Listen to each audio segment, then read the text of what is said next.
नमस्कार, मैं राकेश मैथमेटिक्स से राकेश सर आपको इस चैनल पर हार्दिक स्वागत और अभिनंदन करता हूं। बच्चों, आप देख रहे हैं क्लास 10 एनसीईआरटी पाठ्यक्रम पर आधारित पाठ 2 बहुपद पोलिनोमियल। बच्चों, इससे पहले हम लोगों ने भाग 25 तक के वीडियो को देखा, जिसमें बच्चों प्रश्नावली 2.4 के पहले प्रश्न का दूसरा प्रश्न को हम लोग बच्चों देखें। बच्चों, इसी क्रम में आगे बढ़ते हैं और आज बच्चों हम लोग पढ़ने जा रहे हैं प्रश्नावली 2.4, जो कि आपका ऐच्छिक है और आपका प्रश्न 2 है बच्चों। ठीक है, क्या कह रहा है देखिए। एक त्रिघात बहुपद प्राप्त कीजिए। जी हाँ बच्चों, त्रिघात बहुपद ज्ञात करना है ना। एक त्रिघात बहुपद प्राप्त कीजिए जिसके शून्यकों का योग है ना, शून्यकों का योग बच्चों दिया है 2 और 2 शून्यकों को एक साथ लेकर उनके गुणनफलों का योग -7 दिया है और तीनों शून्यकों का गुणनफल बच्चों कितना दिया है, तो -14 दिया है। ठीक है, तो चलिए शुरू करते हैं। सॉल्यूशन हल लिख दिया बच्चों। सबसे पहले लिखेंगे दिया है ना, क्या लिखेंगे, दिया है। तो दिया क्या है बच्चों, तो आप देख सकते हैं कि शून्यकों का योग दिया है ना, शून्यकों का योग दिया है। तो जी हाँ बच्चों, ये त्रिघात बहुपद में है ना, त्रिघात बहुपद में शून्यकों का योग जो दिया है वो दिया है आपको 2 दिया है। तो त्रिघात बहुपद है, त्रिघात बहुपद में 3 शून्य कौन कौन, अल्फा, बीटा और आपका बच्चों क्या हो जाएगा, गामा हो जाएगा है ना, जो कि इनका योग कह रहा है। क्या कह रहा है, योग। योग बच्चों कितना दिया है, तो देख सकते हैं कि 2 दिया है। क्या दिया है, तो 2 दिया है। ठीक है, और बच्चों आगे देखिए क्या कह रहा है ना, और 2 शून्यकों को है ना, 2 शून्यकों को 2 शून्यकों को एक साथ लेकर है ना, एक साथ लेकर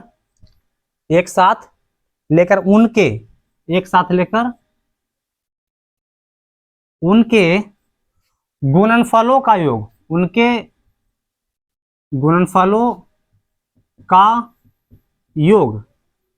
तो इसका संकेत क्या होगा, तो अल्फा बीटा होगा, बीटा गामा होगा और बच्चों गामा और अल्फा होगा, जो कि इनका कह रहा है योग। तो बच्चों इसको क्या कर दिए, योग कर दिए है ना। और कितना दिया है, तो आप देख सकते हैं -7 दिया है। ठीक है, और 2 शून्यकों का योग, शून्यकों का योग दिया है। त्रिघात बहुपद में शून्यकों का योग 2 दिया है। 2 शून्यकों को एक साथ लेकर उनके गुणनफलों का योग -7 है। और बच्चों आप देख सकते हैं शून्यकों का गुणनफल दिया है ना, शून्यकों का गुणनफल। और इसका संकेत की बात करें तो संकेत आपका होगा अल्फा, बीटा और आपका गामा होगा बच्चों है ना, जो कितना दिया है, तो आप देख सकते हैं -14 दिया है। तो बच्चों निकालना हमें क्या है, तो निकालना है आपको त्रिघात बहुपद है ना, त्रिघात बहुपद ज्ञात करना है, त्रिघात बहुपद ज्ञात करना है।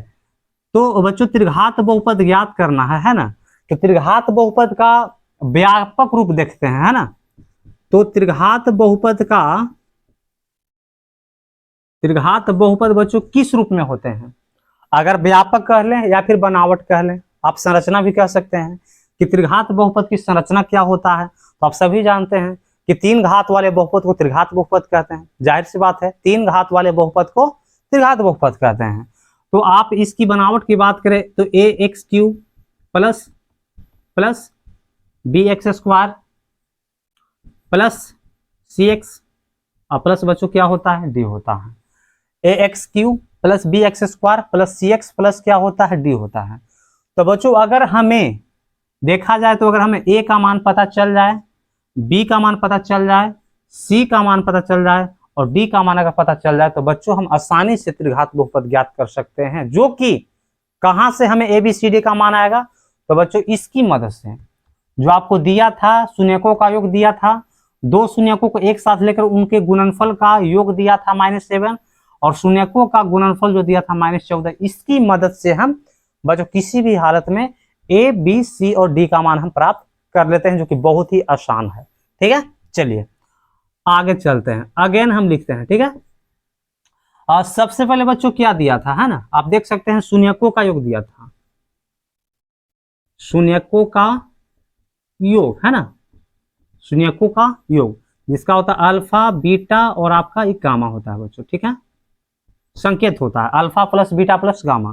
कितना दिया है आप देख सकते हैं, यहां है 2 है, ठीक है, 2 है। तो अब आगे देखिए, ठीक है, तो शून्यकों का योग दिया है 2, है ना।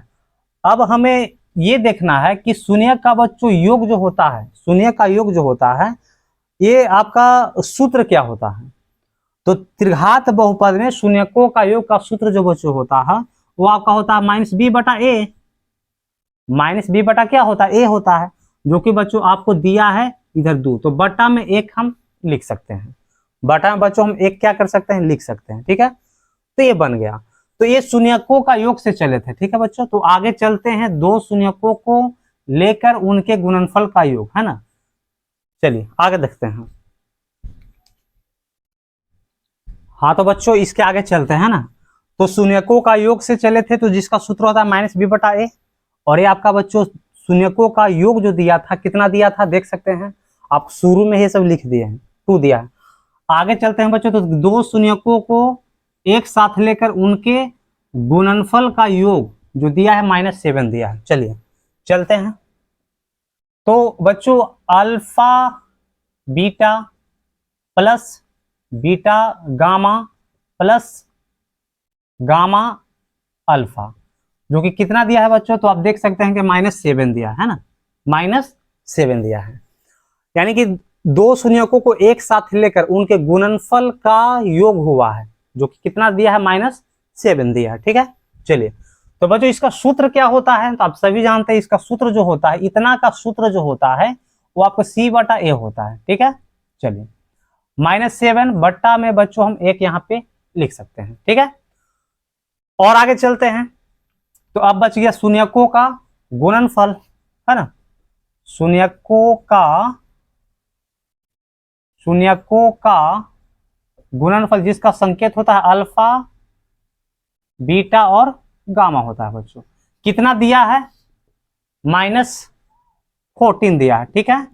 और बच्चों इसका सूत्र की बात करें तो अल्फा बीटा और गामा का जो सूत्र होता है वो -d बटा ए होता है, तो -14 बटा में 1 हम लिख सकते हैं। चलिए माइनस माइनस बच्चों क्या हो, कट गया, तो d बटा ए बराबर 14 बटा बच्चों क्या है, 1 है। तो आपको यहाँ बच्चों ध्यान से देखना होगा, ठीक है। क्या देखना है कि एक शून्यकों का योग से चले थे, तो a का मान 1 आया है ना, a का मान जो मेरा प्राप्त हुआ बच्चों 1 आया, ठीक है। आगे बढ़ते हैं, b की बात करें बच्चों, है ना, b का अगर हम मान ज्ञात करें तो b आप देख सकते हैं -b यानी कि -2 है, b का मान -2 आया, ठीक है। अगर हम c की बात करें तो c का मान आप देख सकते हैं, c के सामने -7 है, तो c का मान आया -7। अब बच्चों d की बात करें तो d का मान आप देख सकते हैं कि 14 आया है। तो बच्चों इतना आपको समझ में आना चाहिए, है ना।